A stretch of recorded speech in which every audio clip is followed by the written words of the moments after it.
Oil down ಮಾಡ್ತೀವಿ. ಒಂದು 16 ಮತ್ತು ಈ ಕಡೆ ಬಂದುಬಿಟ್ಟು 8 ಮತ್ತು ಈ ಕಡೆ ಬಂದುಬಿಟ್ಟು ಇಲ್ಲಿ 12. ಓಕೆ, ಇವಾಗ ನಾವು ಬಂದುಬಿಟ್ಟು ಇಲ್ಲಿ ಚೇಂಜ್ ಮಾಡೋಣ. ಓಕೆ ಓಕೆ, ಒಂದು 16 ಎಲ್ಲ ಲೂಸ್ ಮಾಡಿ ಇಟ್ಕೋಬೇಕು, ಆಮೇಲೆ ಒಂದೇ ಸರಿ ಬಿಚ್ಚಬೇಕು. ಓಕೆ, ನೋಡಿ ಇದು 8 ಸೆಕ್ಷನ್ ಫಿಲ್ಟರ್ ಅಂತಾರೆ ಇದನ್ನು.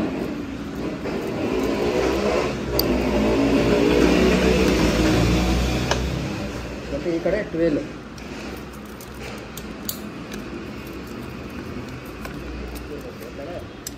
ಫಸ್ಟು ದೊಡ್ಡದು ಬಿಚ್ಚಬೇಕು, ಮೇನ್ ಡ್ರೈನ್ ಮಾಡ್ಕೊಂಡು ಬಿಚ್ಚಬೇಕು. ಓಕೆ, ನೋಡಿ ಆಯಿಲ್ ಏನು ಆಗ್ತಾಯಿದೆ ಮತ್ತು ಸೆಕ್ಷನ್ ಫಿಲ್ಟರ್ ಬಿಚ್ಚಬೇಕು. ಇವಾಗ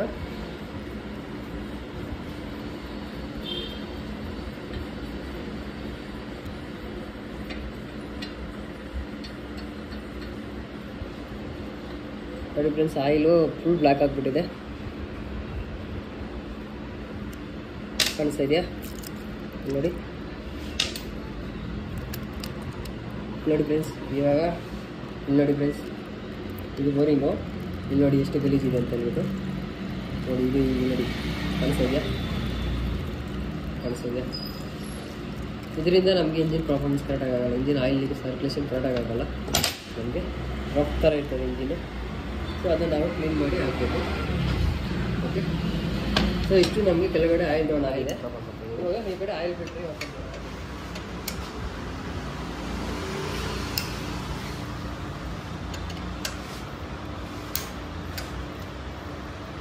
ಈಕ್ವಲ್ ಆಗಿ ಒಂದು ಎಂತ ಇರ್ತಾರೆ, ಈಕ್ವಲ್ ಸ್ವಲ್ಪ ಲೂಸ್ ಮಾಡ್ಕೋಬೇಕು, ಒಂದೇ ಫುಲ್ಲು ಲೂಸ್ ಮಾಡಬಾರ್ದು. ಆ ಥರ ಇದ್ದರೆ ಪ್ರೆಜರ್ಗೆ ಥ್ರೆಡಿಂಗ್ ಹೋಗ್ಬಿಡ್ತದೆ ಕಿತ್ಕೊಂಡು. ಈಕ್ವಲ್ ಆಗಿ ಮಾಡ್ಕೊಂಡ್ರೆ ಕ್ಯಾಪ್ ಒಳ್ಳೆ ಇರ್ತದೆ, ಥ್ರೆಡ್ಡಿಂಗ್ ಎಲ್ಲ ಸೇವ್ ಆಗುತ್ತೆ.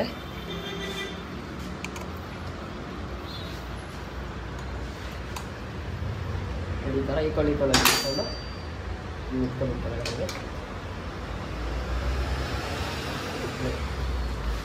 ಇದು ಫಿಲ್ಟರ್, ಆಯಿಲ್ ಫಿಲ್ಟರ್. ಓಕೆ, ಇದು ವೇಸ್ಟು, ಇದು ಒಂದು ವರಿಂಗ್ ವೇಸ್ಟು.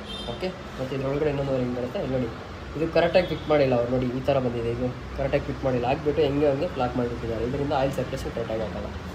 ಸೊ ಇವಾಗ ಇದನ್ನು ನಾವು ನೀಟಾಗಿ ಕ್ಲೀನ್ ಮಾಡಿಬಿಟ್ಟು ಮತ್ತು ನೀಟಾಗಿದೆ ಫಿಟ್ ಮಾಡುವಾಗ ಈಗ ಹಿಂಗೆ ಹಾಕ್ಬಿಟ್ಟು ಇದು ಗ್ರೈಂಡ್ ಬೋಲ್ಟು, ಇವಾಗ 3 oil fit grind Bolt fitting ಮಾಡೋಣ.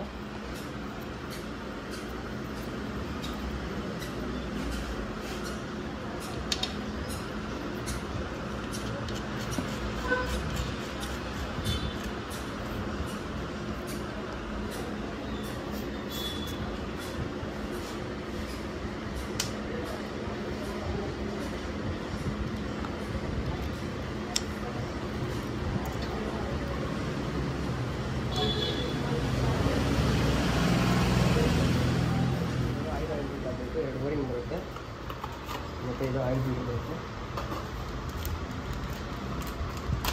ಓಕೆ, ಇದು ಡಿಪ್ ಮಾಡಿ ಹಾಕ್ಬೇಕು ಆಯಿಲ್ ಅಲ್ಲಿ, ಓಕೆನಾ?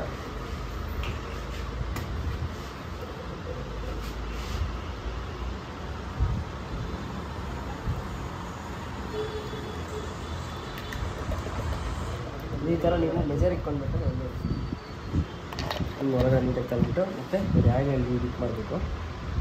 ಇದು ಯಾವ ಸೈಡ್ ಆದರೂ ಆಗಬೇಕು, ಅದು ಯಾವ ಸೈಡ್ ಆದರೂ ಆಗ್ಬೋದು, ಪರವಾಗಿಲ್ಲ, ಏನು ತೊಂದರೆ ಇಲ್ಲ. ನೋಡಿ ಹಿಂಗೆ ಹಾಕ್ಬಿಟ್ಟು ಮತ್ತು ಇನ್ನೊಂದು ವರಿಂಗ್ ಹಾಕಿ ನೆಕ್ಸ್ಟ್ ಈ ಕ್ಯಾಪ್ ನೋಡಿ ವರಿಂಗ್ ಹಾಕ್ಬಿಟ್ಟು ಆಯಿಲ್ ಹಾಕಬೇಕು. ಆಯಿಲ್ ಕಪ್ ತೆಗೆದ್ಬಿಟ್ಟು ಅಲ್ಲಿ ನೀಟಾಗಿ ಕ್ಲೀನ್ ಮಾಡ್ಕೊಬೇಕು. ಕ್ಲೀನ್ ಮಾಡ್ಕೊಂಡು ಮೆಜರ್ನ ಕ್ಲೀನ್ ಮಾಡಿ ಇಟ್ಬಿಟ್ಟು ಇವಾಗ ಆಯಿಲ್ ಹಾಕಬೇಕು. ಇದಕ್ಕೆ ಆಯಿಲ್ ಬಂದುಬಿಟ್ಟು 2.3.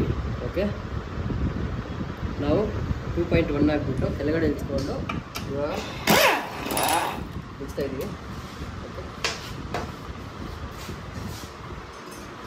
ಸರಿ ನಮ್ಮ ಕ್ರೀಸಿಂಗೇ ಮಾಡಬೇಕು. ಓಕೆನಾ? ಇವಾಗ ಆ ಕಡೆ ಹೋಗ್ಬಿಟ್ಟು ಅದಕ್ಕೆ ಎಮ್ರಿ ಹೊಡೆದು ಗ್ರೀಸಿಂಗ್ ಮಾಡಬೇಕು. ಓಕೆ,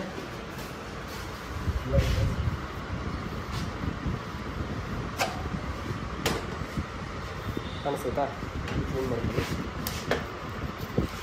ಇದು ಎಮ್ರಿ ಹೊಡಿಬೇಕು, ಇದು ವೈಟ್ ಆಗಿಲ್ಲ ಅಂದರೆ ಸಿಂಗಾರಮ್ ನೈಸ್ ಬರುತ್ತೆ, ಎಲ್ಲ ಫ್ಲೇ ಬರುತ್ತೆ. ಎವ್ರಿ ಸರ್ವಿಸಲ್ಲಿ ಈ ಥರ ಮಾಡಬೇಕು. ಓಕೆನಾ?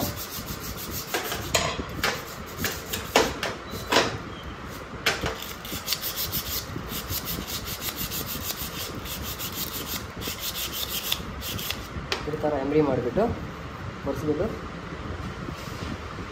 ಗ್ರೀಸ್ ಹಾಕಬೇಕು. ಓಕೆ, ನೋಡಿ ಈ ಥರ ಗ್ರೀಸ್ ಹಾಕ್ಕೊಂಡು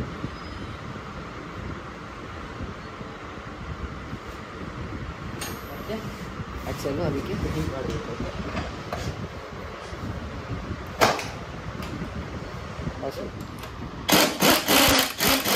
ಅದರಲ್ಲಿ ಫುಲ್ ಜಾಮ್ ಆಗಿದೆ, ಬರ್ತಾಯಿಲ್ಲ. ಅದಕ್ಕೆ ಇದು ಎಕ್ಸ್ಟ್ರಾ ಒಂದು 19 ರಿಂಗ್ ಅಂತ ಹಾಕೋಬೇಕು. ಹಾಕ್ಕೊಂಡ್ರೆ ಆರಾಮಾಗಿ ಬಂದುಬಿಡುತ್ತೆ.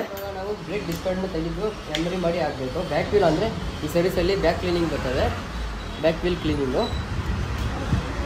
ನೋಡಿ ಫಸ್ಟ್ ಪಿನ್ ತೆಗಿಬೇಕು, ಚಿಕ್ಕ 2 ಪಿನ್ ಬರುತ್ತೆ. ಈ ಪಿನ್ ತೆಗಿಬಿಟ್ಟು ಮತ್ತು ಇದನ್ನ ಈ ಕಡೆ ತಲಬೇಕು. ಹಿಂಗೆ ನೋಡಿ ಹಿಂಗೆ ಬರುತ್ತೆ ಇದು, ಮತ್ತು ಈ 3 ಬ್ರೇಕ್ ಲಾಕ್ದು. ಈ ಗಾಡಿ ಹಿಂಗೆ ಬರೋಲ್ಲ, ಅವಾಗ ಲೈಟಾಗಿ ಜಾಸ್ತಿ ಮಾಡಬಾರ್ದು, ಅಷ್ಟೇ 1 mm ಮಾಡಿಕೊಂಡ್ರೆ ನಮಗೆ ಫ್ರೀ ಆಗುತ್ತೆ. ಅವಾಗ ನೋಡಿ ಇಲ್ಲ ಕೈಯಲ್ಲಿ ಆರಾಮಾಗಿ ಬಂದ್ಬಿಡ್ತದೆ. ಆರಾಮಾಗಿ ಬಂದಾಗ ಏನಂದರೆ ಇದು ಬೆಂಡ್ ಆಗೋಲ್ಲ. ಬೆಂಡ್ ಆಗಿಬಿಟ್ರೆ ಮತ್ತು ಇದು ಹಳೆ ಪ್ಯಾಡ್ನ ಹಾಕೋಕ್ಕಾಗಲ್ಲ. ಇದು ಕ್ಲೀನ್ ಮಾಡಿ ಹಾಕ್ಬೇಕಂದ್ರೆ ಇದನ್ನ ಬೆಂಡ್ ಮಾಡಬಾರ್ದು, ಹೊಸದಾಗಿ ಪರವಾಗಿಲ್ಲ.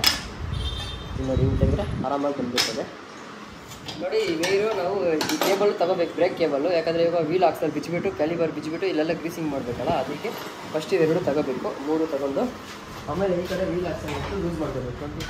ನೋಡಿ ಫ್ರೆಂಡ್ಸ್, ಇವಾಗ ಆಕ್ಸಲ್ ಗ್ರೀಸಿಂಗ್ ಮಾಡ್ತಾಯಿದ್ದೀವಿ. ಬ್ಯಾಕಲ್ಲಿ ಬಿಟ್ಬಿಟ್ಟು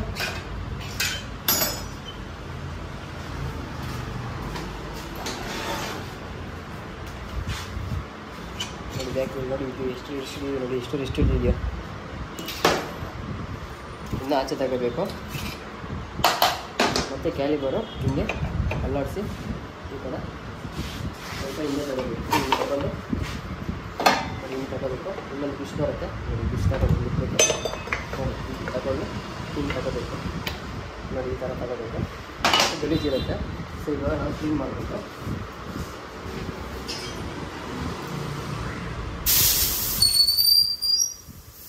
ನೋಡಿ ಫ್ರೆಂಡ್ಸ್, ಇವಾಗ ಪೆಟ್ರೋಲ್ ಹೊಡಿಬೇಕು.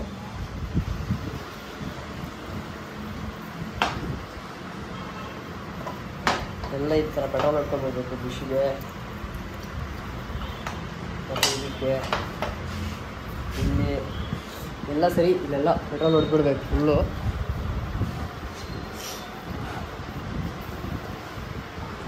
ಆಮೇಲೆ ಇವಾಗ ಒಂದೊಂದೇ ಕ್ಲೀನ್ ಮಾಡ್ಕೊಂಡ್ಬರ್ಬೇಕು. ಓಕೆನಾ, ಅಲ್ಲಿ ಬುಷ್ನ ಕೂರಿಸ್ಬೇಕು. ಓಕೆನಾ, ಬುಷ್ಗೆ ಕೂರಿಸಿದಾದ್ಮೇಲೆ ಇದಕ್ಕೆ ಹಿಂಗೆ ಗ್ರೀಸಿಂಗ್ ಮಾಡ್ಕೋಬೇಕು. ಕ್ಯಾಲಿಬರ್ನ ಇದು ಗ್ರೀಸಿಂಗ್ ಮಾಡಿಸಿಲ್ಲ ಅಂದರೆ ಜಾಮ್ ಆಗುತ್ತೆ. ಓಕೆನಾ, ನೆಕ್ಸ್ಟ್ ಟೈಮಿಂದ ತೆಗಿಯೋಕ್ಕಾಗಲ್ಲ ನೆಕ್ಸ್ಟ್ ಸರ್ವಿಸಲ್ಲಿ. ಸೊ ನಾವು ಸರ್ವಿಸ್ಗೂ ಈ ಥರ ಕ್ಯಾಲಿಬರ್ ಗ್ರೀಸಿಂಗ್ ಮಾಡಬೇಕು. ಓಕೆನಾ, ಈ ಥರ ಮಾಡಿ ಫಿಟ್ಟಿಂಗ್ ಮಾಡಬೇಕು. ಹಂಗೆ ಮಾಡಿ ಹಿಂಗೆ ಹಿಂಗೆ ಎತ್ಕೊಂಡು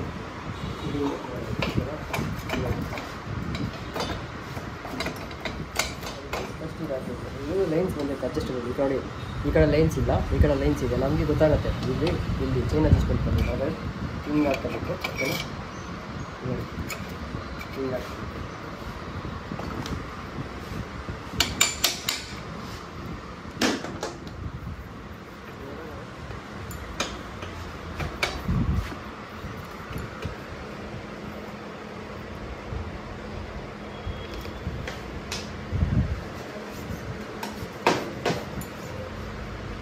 ನೋಡಿ ಫ್ರೆಂಡ್ಸ್, ಎಷ್ಟು ಇವಾಗ ಈ ಥರ ಗ್ರೀಸ್ ಹಾಕಬೇಕು. ಈ ಥರ ಗ್ರೀಸ್ ಹಾಕ್ಬಿಟ್ಟು ನಾವು ಆಕ್ಸಲ್ ಹಾಕಬೇಕು.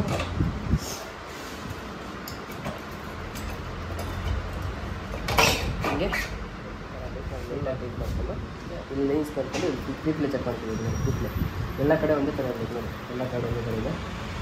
ಸೊ ಇವಾಗ ನಾವು 30ನ ಲಾಕ್ ಮಾಡಬೇಕು. 30ನ ಲಾಕ್ ಮಾಡಿಬಿಟ್ಟು ಲಾಕ್ ಮಾಡಿದ್ರೆ ಚೈನ್ ಅಡ್ಜಸ್ಟ್ಮೆಂಟು ಮುಗಿತದೆ. ನೋಡಿ ಆಗುತ್ತೆ. 24 ಆಗಬೇಕು. ಇವಾಗ 24 ನೆಟ್ ಹಾಕಿ ಚೆಕ್ ಮಾಡಬೇಕು.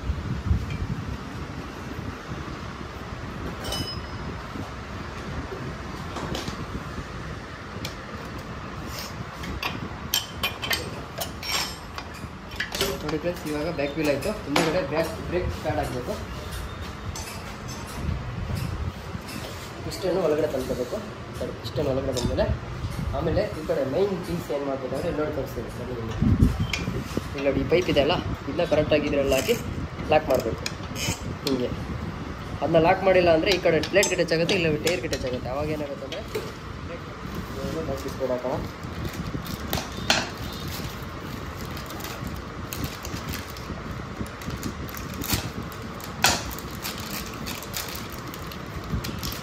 ಇವಾಗ ಬ್ಯಾಕ್ ಡಿಸ್ಪ್ಲೇ ಹಾಕ್ತಾ ಇದ್ದೀವಿ.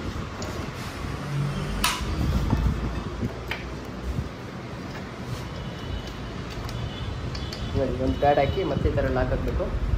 ಆಮೇಲೆ ಇನ್ನೊಂದು ಪ್ಯಾಡ್ ಇಟ್ಕೊಂಡು ಹಿಂಗೆ ಲಾಕ್ ಹಾಕಬೇಕು. ಫುಲ್ ಹಿಂಗೆ ಹಾಕಿ ಫುಲ್ ಲಾಕ್ ಮಾಡಿಬಿಟ್ಟು ಇಲ್ಲೊಂದು ಕ್ಲಿಪ್ಪು ಮತ್ತು ಇಲ್ಲೊಂದು ಕ್ಲಿಪ್ ಹಾಕಿ ಮತ್ತು ಇದು ಫುಲ್ಲು ಲಾಕ್ ಮಾಡಿರಬೇಕು. ಚೈನ್ ಅಡ್ಜಸ್ಟ್ ಬೋಲ್ಟ್ಗಳು ಇವು ಫುಲ್ ಲಾಕ್ ಆಗಿರಬೇಕು. ಈ ಕಡೆ ಸೇಮ್ ಲಾಕ್ ಮಾಡಬೇಕು. ಆಮೇಲೆ ಇಲ್ಲಿ ಬಂದುಬಿಟ್ಟು ಬ್ರೇಕ್ ಪ್ಯಾಡ್ ಆಗಿದ್ದ ತಕ್ಷಣ ಈಗ ಬ್ರೇಕ್ ಪಂಪ್ ಮಾಡಬೇಕು.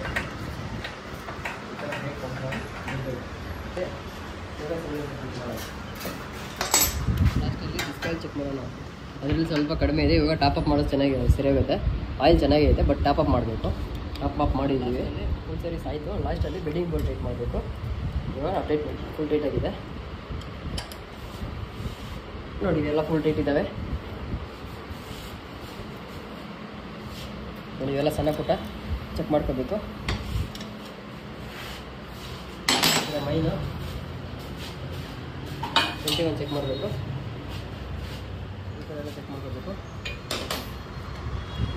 ಅದಕ್ಕೆ ಕೆಲಸ ಎಲ್ಲ ಆದಮೇಲೆ ಕೆಲಸ ಎಲ್ಲ ಆಯಿತು ನೋಡಿ. ಇವಾಗ ರ್ಯಾಂಪ್ ಇಳಿಸ್ಬೋದು. ಎಲ್ಲ ಕೆಲಸ ಆಯಿತು. ಲಾಸ್ಟಲ್ಲಿ ಹಿಂಗೆಲ್ಲ ಇಟ್ಬಿಟ್ಟು ರ್ಯಾಂಪ್ ಇಳಿಸ್ಬೇಕು. ಲಾಸ್ಟ್ ರ್ಯಾಂಪ್ ಇಳಿಸ್ಬೇಕಂದ್ರೆ ಲಾಕ್ಗಳು ಎತ್ತಬೇಕು ಹಿಂಗೆ. ಲಾಕ್ ಎತ್ತಿದ್ರೆ ನಿಧಾನಕ್ಕೆ ರ್ಯಾಂಪ್ ಇಳಿಸ್ಬೇಕು. ಓಕೆನಾ?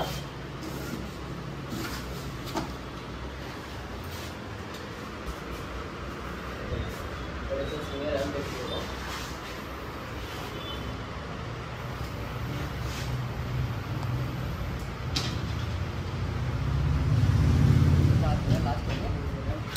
ಲೈಟಿಂಗ್ಸ್ ಚೆಕ್ ಮಾಡಬೇಕು. ಲೈಟಿಂಗ್ಸ್ ಅಂದರೆ ನೋಡಿ, ಹಿಂದೆಗಡೆ ಇಂಡಿಕೇಟರ್ ಬರ್ತಾ ಇದೆ. ಓಕೆ, ರೈಟ್ ಇಂಡಿಕೇಟರ್ ಬರ್ತಾ ಇದೆ ಚೆಕ್ ಮಾಡಬೇಕು. ಲೆಫ್ಟ್ ಇಂಡಿಕೇಟರ್ ಬರ್ತಾ ಇದೆ ಚೆಕ್ ಮಾಡಬೇಕು.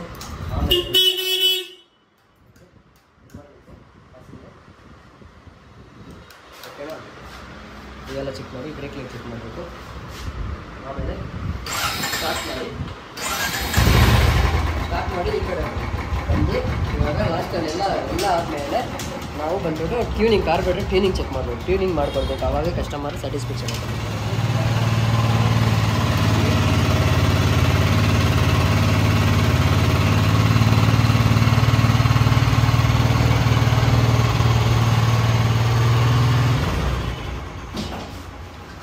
ಓಕೆನಾ?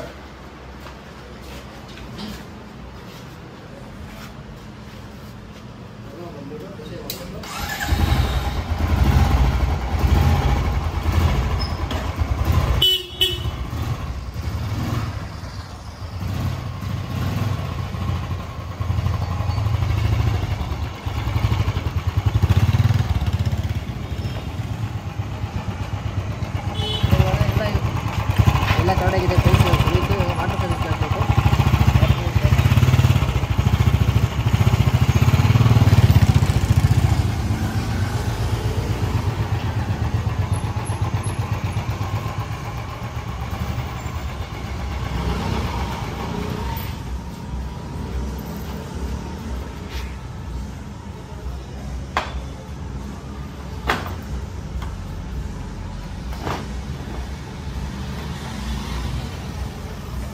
ಇವಾಗ ಆಯಿತು. ಇವಾಗ ಡೀಸೆಲ್ ಮಾಡೋಣ. ಗೇರ್ ಮಾಡಬೇಕು, ಆಫ್ ಮಾಡಬೇಕು. ಸ್ಟಾರ್ಟ್ ಮಾಡಬೇಕು. ಗೇರ್ಗೆ ಹಾಕ್ಕೊಂಡು ಹಿಂದೆ ಗಾಡಿ ಕೊಟ್ಟು ಈಗ ಫುಲ್ಲು ಡೀಸೆಲ್ ಬಿಡಬೇಕು.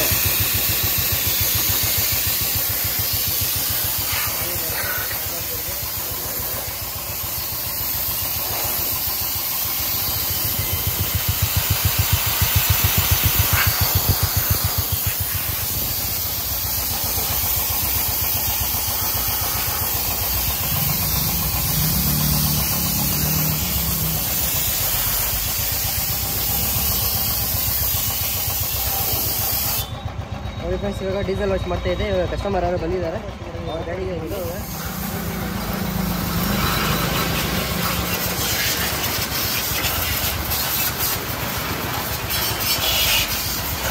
ಯಾಕೆ ರನ್ನಿಂಗಲ್ಲಿ ಇರಬೇಕಂದ್ರೆ ಚೈನ್ ಕ್ಲೀನ್ ಮಾಡಬೇಕಲ್ಲ, ಅದಕ್ಕೆ ಗಾಡಿ ರನ್ನಿಂಗಲ್ಲೇ ಇಟ್ಟಿರ್ತೀನಿ, ಆಮೇಲೆ ಆಫ್ ಮಾಡಿರ್ತೀನಿ. ಮತ್ತು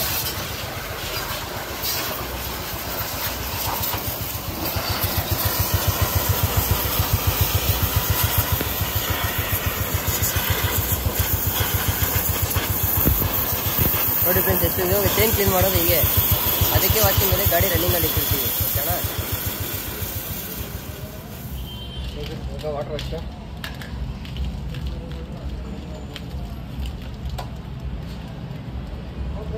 ವಾಷಿಂಗ್ ಎಲ್ಲ ಆಯಿತು, ಪಾಲಿಶಿಂಗ್ ಮಾಡ್ತಾ ಇದ್ದೀವಿ.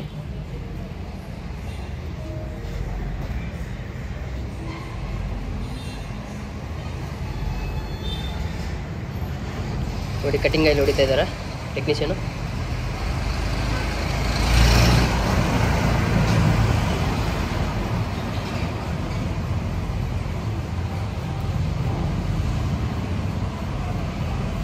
ನೋಡ್ತಾ ಇದ್ದೀರಾ,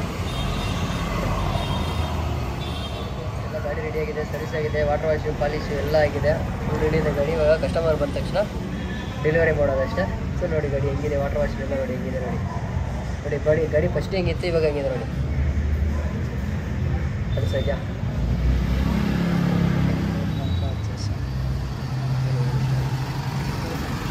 ಅದು ಹೆಂಗಿದೆ ಇವಾಗ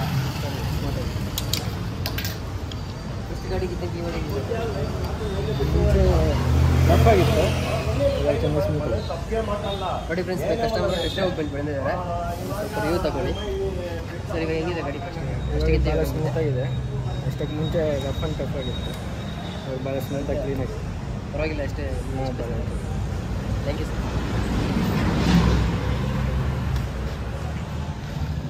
ಇಲ್ಲಿ ಸರ್ವಿಸ್ ಸ್ಟಿಕ್ಕರ್ ಹಾಕಿದ್ದೀನಿ.